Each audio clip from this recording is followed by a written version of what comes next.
I'm going to welcome up Taylor Hutson.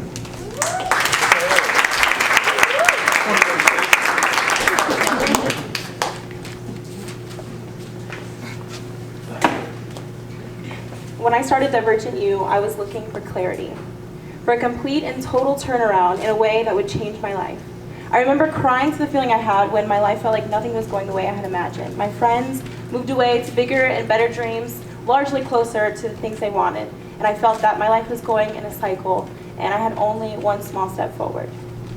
I felt stuck in my expectations, and sometime after I began this program, I realized the expectations I had were deflecting any responsibilities I needed to take for myself.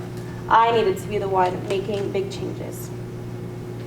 Although Divergent U is an extraordinary tool for impacting my life, I learned no matter how much help you get, tools there are, or people willing to support you,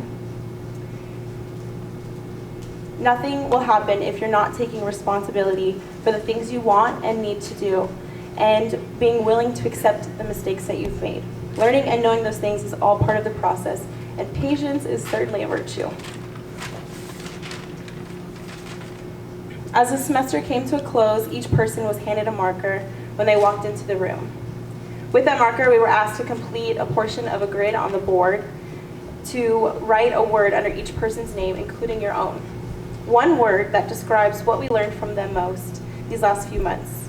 After some moments of our pondering silence, each of us took turns addressing one person at a time, explaining why we chose that word and how it stood out to us.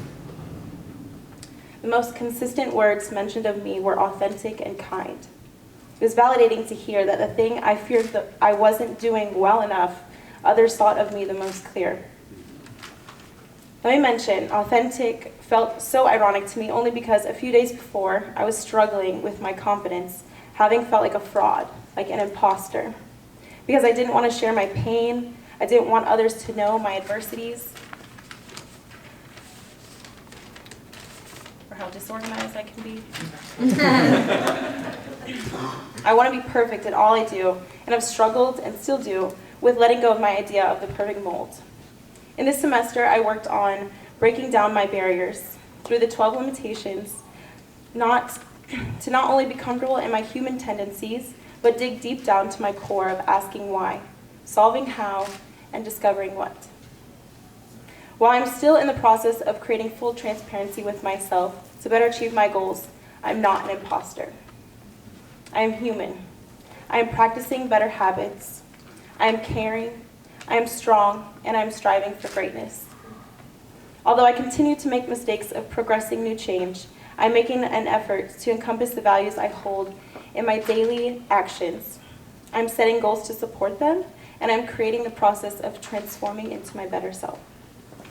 If you were to ask me what you could take away from experiencing my journey, I would suggest to create boundaries so you can be confident. Get to work so you can put your goals into action.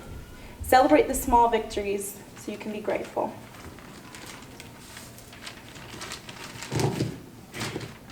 So right now, as I close my story, I'd like to challenge you all.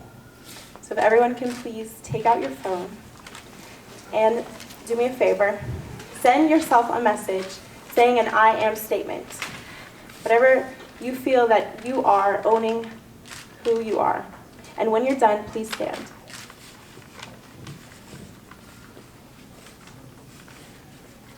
So we're just kind of sucking in here right now, so it might take a second.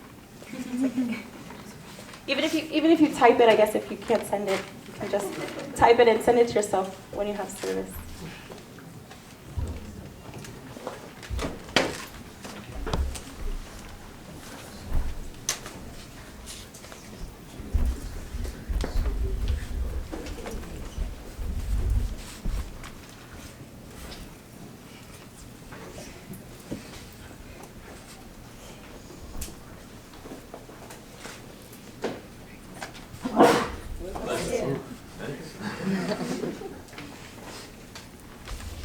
Now, if we can look around the room and see how many people of us are standing, and give each other a round of applause.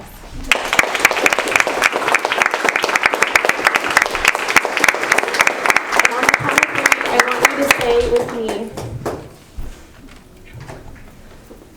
I am unique and I am worthy. 1, 2, 3. I am unique and I am worthy.